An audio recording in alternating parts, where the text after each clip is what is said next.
आज की जो कहानी मैं आपको सुनाने जा रहा हूँ, ये सब कहानी से बिल्कुल अलग है। ये कहानी ज्ञान से परिपूर्ण है। ये कहानी बहुत ही महत्वपूर्ण है। ये कहानी है 4 युगों की। हो सके तो कहानी को पूरा सुनिएगा। इससे पहले अभी तक आपने हमारे चैनल को सब्सक्राइब नहीं किया है तो सब्सक्राइब कर लें। चलिए कहानी शुरू करते हैं। एक समय की बात है, चारों युग यानी चारों भाई एक साथ बैठे हुए थे।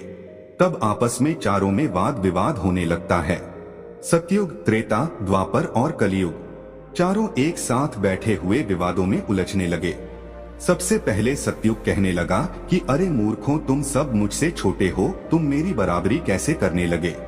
जब त्रेता युग ने ये बात सुनी तो कहने लगा कि तुम सबसे बड़े कैसे हो सकते हो, तुम सब में सबसे बड़ा तो मैं हूँ, मैं ही सर्वश्रेष्ठ हूँ, तुम मुझसे सर्वश्रेष्ठ नहीं हो सकते।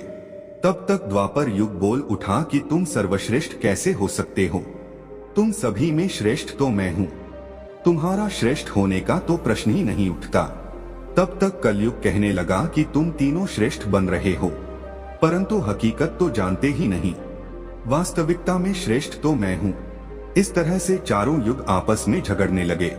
तब चारों युगों ने फैसला किया कि हम आज से आपस में फैसला नहीं कर सकते। तब जाके चारों युगों ने आपस में निर्णय किया कि हम ऐसे फैसला नहीं कर सकते। हम में से कौन बड़ा है, कौन सर्वश्रेष्ठ है, इसका फैसला तो भगवान भोलेनाथ करेंगे। चलिए वहां चलते हैं, वही आदि और अनंत हैं। चलिए उन्हीं के पास कैलाश पर चलते हैं, वही हमें बताएंगे कि हम में कौन बड़ा है और कौन छोटा है। इसका निर्णय स्वयं भगवान शंकर करेंगे, इसका निर्णय हम नहीं कर सकते। चारों युगों ने मिलकर योजना बनाई कि चलिए कैलाश पर चलते हैं। चारों युग कैलाश पर्वत चले जाते हैं। जब वह कैलाश पर्वत पर पहुंचते हैं तो द्वारपाल उन्हें रोक लेते हैं। द्वारपाल कहते हैं कि तुम चारों कौन हो और कहां जा रहे हो। तो चारों युग कहने लगे कि हे द्वारपालों, हम भगवान शिव से मिलना चाहते हैं और हम 4 युग हैं, उन्हें हमारी आने की सूचना दीजिए। स्वयं नंदीश्वर महाराज भगवान शिव के पास आए और भगवान शिव से कहने लगे, हे प्रभु, हे कैलाशपति, आपसे चारों युग मिलना चाहते हैं। भगवान शिव कहते हैं कि जाओ उन्हें सम्मान सहित हमारे समक्ष ले आओ। भगवान नंदेश्वर चारों युगों को लेकर पहुंच जाते हैं भगवान शिव के पास। भगवान शिव ने चारों को सम्मान सहित अपने दरबार में बैठाया। चारों लोग भगवान शिव को प्रणाम करते हैं। तब भगवान शिव ने चारों युगों से कहा कि आप सभी का हमारे दरबार में, हमारे कैलाश पर स्वागत है। कहो वो तुम्हारे आने का क्या कारण है। तुम तो स्वयं ही कालचक्र हो, तुम तो स्वयं ही समय हो, फिर ऐसा क्या कारण है कि तुम्हें हमारे पास आना पड़ा। चारों युग कहते हैं कि हे सृष्टि के रचयिता, हे भगवान शिव, हम चारों में विवाद खड़ा हो गया है और हम उस विवाद का समाधान नहीं कर पाए, इसीलिए हम आपके पास आए हैं। अब हम आपसे निवेदन करते हैं और गुहार करते हैं कि हे भगवान, आप ही हमारा फैसला करें, आप हमारा न्याय करें और हमें बताएं कि हम चारों में सबसे बड़ा कौन है, हम चारों में सर्वश्रेष्ठ कौन है। भगवान शिव कहते हैं कि इसका फैसला तो तब होगा जब आप चारों अपना अपना फैसला सुनाएंगे। तब भगवान शिव सतयुग से कहते हैं कि हे सतयुग, तुम बताओ तुम कैसे बड़े हो। तुम अपने आप को सर्वश्रेष्ठ बताने की कोशिश कर रहे हो, लेकिन वो कैसे, ये मुझे बताओ। तब भगवान शिव से सतयुग कहता है कि देखिए प्रभु, मेरी आयु सबसे ज्यादा है, मैं 17 लाख वर्ष का हूँ और अन्य युग हमसे तो बहुत छोटे हैं, इसीलिए मैं इन सभी से लंबी आयु का हूँ। तब तक कलयुग बोल उठा, कहने लगा कि हे प्रभु, व्यक्ति कभी आयु से बड़ा नहीं होता, व्यक्ति तो गुणों से बड़ा होता है प्रभु, मैंने तो यही सुना है। भगवान शिव ने कलयुग की दलील को माना और सतयुग से कहा कि सतयुग, तुम इस तरह तो बड़े नहीं हो। सतयुग कहने लगा कि हे प्रभु, मेरे युग में जो व्यक्ति हुए वो बड़े ही बलवान हुए, बड़े ही पराक्रमी हुए, वे पृथ्वी को उठा ले जाएं। ऐसे पराक्रमी और बलवान थे। और मेरे राज्य में, जब मेरा राज्य था, तो उसमें भगवान श्रीहरि विष्णु ने कई अवतार लिए। देखिए प्रभु, नरसिंह अवतार मेरे ही काल में हुआ, वराह अवतार मेरे ही काल में हुआ, मत्स्य अवतार मेरे ही शासन काल में हुआ, तब तक त्रेता युग बोल उठा, नहीं प्रभु, क्या प्रभु श्री हरि विष्णु के अवतार होने से वो बड़े हो सकते हैं? तो प्रभु अवतार तो मर्यादा पुरुषोत्तम श्री राम का मेरे काल में भी हुआ था, जिन्होंने संसार को मर्यादा सिखाया और बलवान की बात करते हो। कुंभकर्ण जैसे योद्धा, रावण जैसे योद्धा मेरे शासन काल में भी हुए। हे प्रभु, इस तरह से तय सतयुग बड़ा नहीं हो सकता, फिर इन सब में बड़ा तो मैं हूँ। जब ये बात द्वापर युग ने सुनी तो द्वापर युग कहने लगे कि हे प्रभु, ये दोनों बड़े बन रहे हैं, परंतु ये दोनों बड़े कैसे हो सकते हैं? देखिए प्रभु, आप जानते हैं कि जब मेरा शासन काल आया तो मेरे काल में तो भगवान श्री कृष्ण जैसे अवतार पैदा हुए, जो कि 16 कला से संपूर्ण पारब्रह्म परमेश्वर थे, जिन्होंने विराट रूप दिखाया। वैसा विराट रूप तो साक्षात भगवान विष्णु भी नहीं दिखा सकते। हे भगवान, योद्धाओं की बात करते हैं तो मेरे शासनकाल में बड़े बड़े योद्धा कंस, जरासंध, भीष्म पितामह और 5 पांडव तो मेरे ही शासनकाल में हुए थे। प्रभु स्वयं बलराम मेरे ही शासनकाल में हुए थे। तो बताइए प्रभु कि मेरे शासनकाल में कौन सा योद्धा इनके योद्धाओं से कम था? हे प्रभु, इन सब में बड़ा तो मैं हूँ। तब तक कलयुग बोल उठा। कलयुग कहता है कि हे प्रभु, मैं इनकी बातें मान लेता हूँ। इनके शासन काल में जो भी योद्धा हुए, जो भी अवतार हुए, उनमें बुद्धि नहीं थी, वह बिल्कुल मूर्ख थे। और जिनके शासन काल में मूर्ख प्राणी पैदा हो, क्या वो बुद्धिमान हो सकते हैं? क्या वो सर्वश्रेष्ठ हो सकते हैं? कलयुग कहने लगा कि नहीं भगवान, मेरा शासनकाल सबसे अच्छा है। मेरे युग में व्यक्ति दुखी नहीं पा सकता। अच्छे अच्छे और नई नई तकनीकों से परिपूर्ण मेरा युग, मेरा शासन काल सभी में सर्वश्रेष्ठ है। जब भगवान शिव ने चारों युग, सतयुग, त्रेता, द्वापर और कलयुग चारों की वाणी सुनी, चारों के उत्तर सुने, चारों की बहस सुनी, तो भगवान शिव अपने मन में विचार करने लगे और सोचने लगे कि इनका फैसला कैसे किया जाए। पास में ही माता पार्वती बैठी थी। माता पार्वती कहती हैं कि हे प्रभु, अगर आप ही इनका फैसला नहीं कर पाए तो फिर इनका फैसला कौन करेगा? फिर तो चारों भाई आपस में ही मर जाएंगे। हे महादेव, इसीलिए आप ही इनका फैसला कीजिए। सभी देवता मिलकर भगवान शिव से कहने लगे कि हे भोलेनाथ, आप ही इनका फैसला करें, नहीं तो चारों युग अगर आपस में लड़ने लगे तो फिर क्या होगा? सृष्टि का काल चक्र रुक जाएगा, समय का प्रवाह रुक जाएगा। हे भोलेनाथ, आप ही कुछ कीजिए। भगवान शिव कहते हैं कि ठीक है, मैं समस्त गणों की बात मानता हूँ, मैं इन चारों युगों का फैसला करूंगा। भगवान शिव ने चारों युगों से कहा कि चलो ठीक है, मैं तुम चारों की परीक्षा लूंगा और जो परीक्षा में सफल हुआ वही सबसे बड़ा होगा। सतयुग बोल उठा कि हे भगवान, आप जो चाहे वो परीक्षा ले लीजिए, लेकिन सबसे बड़ा तो मैं ही रहूंगा। कलयुग कहता है कि हे प्रभु, हम भी परीक्षा देने के लिए तैयार हैं, आप तो बस परीक्षा लीजिए। चारों युग परीक्षा देने के लिए तैयार हो जाते हैं। भगवान शिव ने 100 टन वजन का एक परसा लिया, लोहे का परसा, और कैलाश पर्वत के नीचे एक तलहटी में रख दिया और उस परसा के पास में ही एक चावल का ढेर लगा दिया। भगवान शिव ने चारों युगों को बुलाया और कहा कि तुम चारों यह देख रहे हो, तुम्हारा परीक्षा अभी हो जाएगा। भगवान शिव सतयुग से कहते हैं कि सतयुग, मेरे 500 गण यहाँ बैठे हैं और इस परसा में रखे हुए चावल को बनाना है, तो इन चावलों को तुम्हारे युग का व्यक्ति ही बनाएगा और मेरे यहाँ जितने गण हैं वो सब भोजन करेंगे। भगवान शिव कहते हैं कि हे सतयुग, तुम तुम्हारे युग का व्यक्ति बनाओ और उसे भोजन बनाने के लिए भेज दो, और हम सभी लोग यहाँ खड़े होकर देख रहे हैं। जब भगवान शिव की बात सतयुग ने सुनी तो एक बहुत बड़ा बलवान योद्धा सतयुग ने बनाया और कह दिया कि जाओ बेटे, इस परसा में चावल बनाओ और बनाकर के भगवान शिव के इन सभी गणों को भोजन कराओ। अपने महाराज का आदेश सुनकर के सतयुग का आदमी चलता है, वहां आकर के देखता है कि उस परसे का भार 100 टन से ऊपर है, हजारों मन से ऊपर का परसा है। वह तो सतयुग का व्यक्ति था, वह बड़ा ही बलवान था। उसने एक बहुत बड़ी भट्टी खोदी। भट्टी खोदने के बाद पेड़ों को तोड़ करके लाया और उसमें अग्नि जलाई अग्नि जलाने के बाद परसे को एक हाथ से उठाया और उठाकर के भट्टी पर रख दिया और चावल उठाया और परसा में डाल दिया, पानी डाल दिया और चावल बना डाला। जब बहुत विशाल परसा में चावल बन गए तो उस व्यक्ति ने जो सतयुग का था समस्त गणों को बैठाया, पत्तल दिया और चावलों से भोजन करा दिया। उसने अपना कार्य पूरा करके अपने मालिक सतयुग के पास आया और कहने लगा कि हे प्रभु, मैं जा रहा हूँ, अब मेरा काम हो गया है। भगवान शिव और अन्य लोग देख रहे थे। भगवान शिव त्रेता युग से कहते हैं कि हे त्रेता, अब तुम अपने युग के व्यक्ति को भेजो और ये परसा जो रखा हुआ है इसे मैं अपनी माया से हटा देता हूँ और दूसरा इसी के समान परसा बना देता हूँ। अब तुम अपने युग के व्यक्ति से इस चावल को बनवाओ और मेरे 500 गणों को भोजन करवाओ।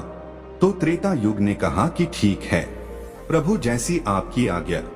तो त्रेता युग ने भी अपना एक महान योद्धा कुंभकर्ण जैसा बलवान प्रकट किया और उसको आदेश दिया कि जो तलहटी में नीचे हजारों टन का परसा रखा हुआ है, इसमें हजारों मन पास में जो चावल रखा है उसे बनाना है, पकाना है, और जब चावल पककर के तैयार हो जाए तो इन 500 गणों को खाना खिलाना है।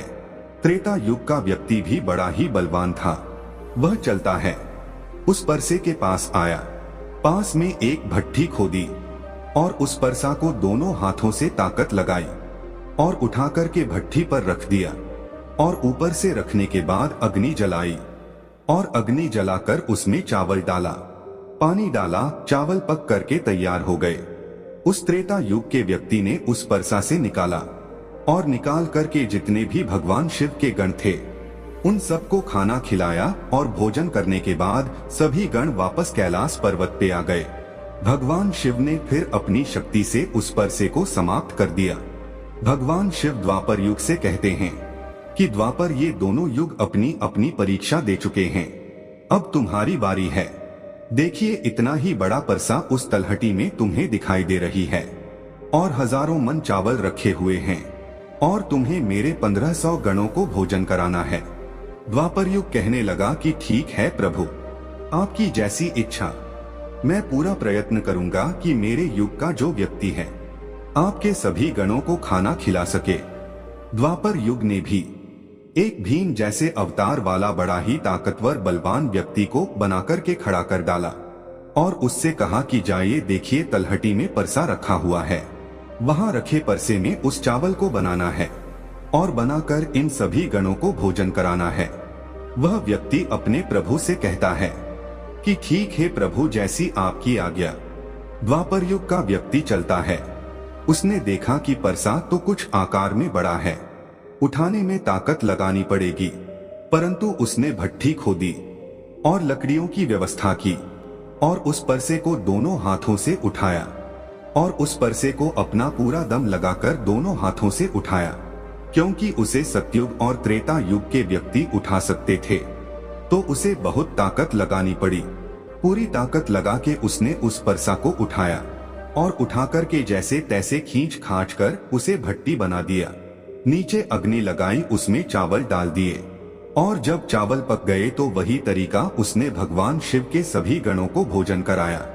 खाना खिलाने के बाद वह द्वापर युग का व्यक्ति अपने मालिक के पास आता है और कहता है कि प्रभु, मैंने अपना काम कर दिया। द्वापर युग ने उसकी पीठ थपथपाई और कहा, शाबाश, अब तुम जा सकते हो।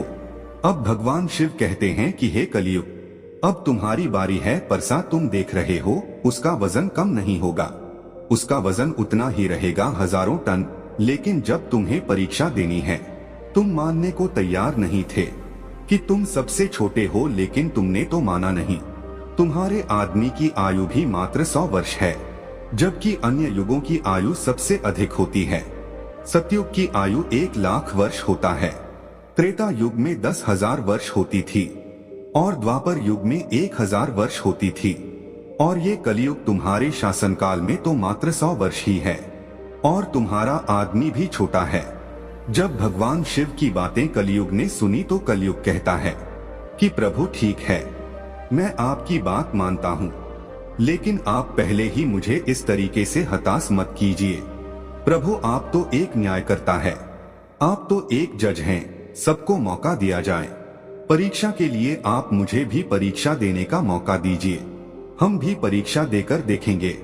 यदि हमसे नहीं हो पाया तब जाके हम मानेंगे। भगवान शिव कहते हैं, ठीक है, तुम अपना आदमी बुला लो। फिर भगवान शिव कहते हैं कि ये परसा देख रहे हो, हजारों टन का है, वहां चावल रखा है। यह हजारों किलो टन का परसा है और इसमें इतने सारे चावल रखे हुए हैं। तुम्हारा व्यक्ति क्या करेगा? कलयुग कहता है कि ठीक है प्रभु, आप मेरा तमाशा तो देखिए। तीनों युग हंसने लगे। भगवान शिव भी उसकी बातों को सुनकर अचंभित थे। भगवान शिव सोच रहे थे कि क्या कलयुग का व्यक्ति इतने हजारों किलो टन का परसे को उठा पाएगा। कलयुग ने बड़ा ही बुद्धिमान व्यक्ति को पैदा किया। बड़ा ही तीव्र व्यक्ति था, बहुत ज्यादा सोचने वाला व्यक्ति था। सभी गुणों से संपन्न व्यक्ति को कलयुग ने पैदा किया और पैदा करके व्यक्ति से कहा कि बेटे, तुम्हें अपनी शक्ति दिखानी है। परीक्षा का समय है। यदि तुम इसमें असफल हो गए तो मैं सबसे छोटा हो जाऊंगा। वह व्यक्ति अपने महाराज से कहता है कि महाराज, इस एक परसा की बात करते हैं। आप ऐसा हजारों परसा यदि हमारे सामने हो तो भी कुछ भी नहीं कर सकते। जब उस व्यक्ति की बात तीनों युगों ने सुना तो वह हंसने लगे। कह रहे थे कि आज छोटा सा व्यक्ति जिसकी लंबाई मात्र 3 हाथ है, ये क्या करेगा, जबकि हमारे युगों की लंबाई तो बहुत हुआ करती थी। ये बात तो बिल्कुल सच है। सतयुग के लोगों की लंबाई 21 हाथ थी और त्रेता युग के व्यक्ति की लंबाई स्वयं के 14 हाथ थी और द्वापर युग के व्यक्ति की लंबाई स्वयं के 7 हाथ थी और कलयुग के व्यक्ति की लंबाई स्वयं के 3.5 हाथ होती है। तीनों युग बड़ी जोर जोर से हंस रहे थे। कलयुग कहता है कि आप बस देखते रहिए, मैंने अपने लड़के को भेज दिया है। कलयुग का आदेश पाकर के वह कलयुग का व्यक्ति, तीव्र बुद्धि वाला व्यक्ति उस तलहटी में आया। तलहटी में आकर के उसने देखा कि परसा का वजन तो बड़ा ही विशाल है, मैं इसे उठा नहीं पाऊंगा। तो उस व्यक्ति ने दिमाग लगाया, उस परसे के नीचे मिट्टी खोदना शुरू कर दिया। परसा तो उसने हिलाया भी नहीं और उसके नीचे भट्ठी खोदकर तैयार कर दिया। लकड़ियों की व्यवस्था करने में उसे तब थोड़ा सा भी समय नहीं लगा, क्योंकि लकड़ियां वही रखी हुई थी। उसने उन लकड़ियों को उठा लिया और उस भट्ठी में आग जला दी। परसा में चावल डाला, पानी डाला और बस कुछ ही समय में चावल पककर के तैयार हो गए। वह कलयुग का व्यक्ति कितना दिमाग वाला था, उसने कुछ भी नहीं किया।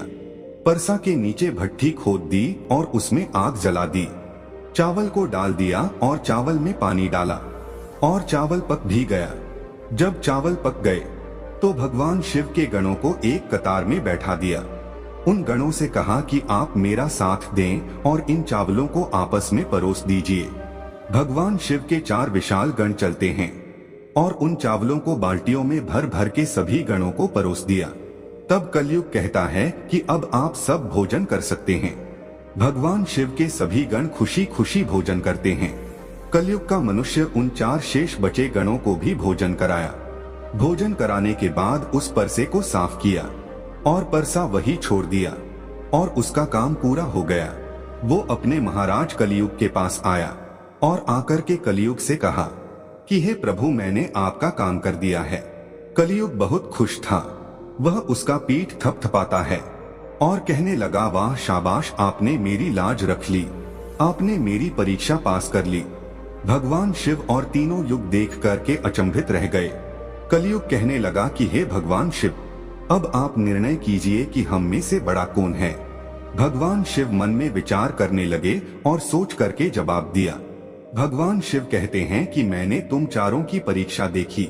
जब सतयुग का व्यक्ति आया तो उसने अपनी ताकत लगाई और ताकत लगा के फरसे को उठा करके अग्नि पे रख दिया और स्वयं ही मेरे सभी गणों को चावल परोसा। जब त्रेतायुग की बारी आई तो उस व्यक्ति ने भी बिल्कुल ऐसा ही किया। परसे को उठाया, भट्टी पे रखा, उसमें चावल डाला, पानी डाला और उसे पकाया और सबको खिलाया। और इसी तरीके से द्वापर युग के व्यक्ति ने भी किया। परंतु तुम देखते नहीं कि मात्र 3.5 हाथ का व्यक्ति, इसकी बुद्धि देखिए, कितना तीक्ष्ण, कितना विशाल परसा था, शायद उसे हिला भी नहीं सकता था। उसने उस परसे में चावल बना लिया मेरे इतने गण थे कि अगर वो बाल्टियों से परोसता तो वो शायद परेशान हो जाता। तो देखिए उसकी बुद्धि। उसने उनमें से ही 4 गण अपनी सहायता के लिए बुलाए और चारों गणों से भोजन परोसवाए और स्वयं ही बैठा रहा। ये तो बड़ा बुद्धिमान व्यक्ति हुआ, ये तो बड़ा ही बुद्धिमान युग हुआ। भगवान शिव कहते हैं कि कलयुग बड़ा ही बुद्धिमान व्यक्तियों का युग होगा। इसमें मशीनों का आविष्कार होगा, बड़े बड़े दिमागधारी होंगे। भगवान शिव कहते हैं कि तुम सब जैसा शासन करते आए हो, चलो ठीक है, तुम सत्य धर्म और निष्ठा पी रहे हो, चलो ठीक है, लेकिन तुम्हारे युग के व्यक्तियों में बुद्धि का अभाव था। उन्होंने कभी अपनी बुद्धि का उपयोग नहीं किया। नहीं तो कुंभकर्ण, रावण, इनके जैसे महान योद्धा जिनको मारने के लिए स्वयं भगवान अवतार ले लेकर आए, और वे इतना मूर्ख थे, ये नहीं जान सके कि ये भगवान हैं, यह सृष्टि के रचनाकार हैं, और उनसे युद्ध किया और सभी के सभी मारे गए। कलयुग के व्यक्तियों को देखो आप कितना बुद्धिमान हैं, और आगे आने वाले युगों में, आगे आने वाले कलयुग के राज में वैसे ही बुद्धिमान व्यक्ति देखने को मिलेंगे। तो भगवान शिव ने फैसला किया कि तुम चारों में सबसे बड़ा कलयुग होगा। कलयुग मशीनों का युग होगा। कली का नाम है मशीन और युग माने समय। कलयुग मशीनों का समय होगा। इस समय बड़े बड़े मशीनों का आविष्कार होगा, जो कि सतयुग, त्रेता युग और द्वापर युग में नहीं हो पाएगा। भगवान शिव की बात सुनकर के वह चारों युग भगवान शिव की बात मान लेते हैं और चारों युग अपने अपने धामों को और अपने अपने राज्यों को लौट जाते हैं। तो आपने देखा कि कैसे भगवान शिव ने चारों युगों का फैसला किया। हम आशा करते हैं कि आपको इस कहानी से बहुत कुछ सीखने को मिला होगा।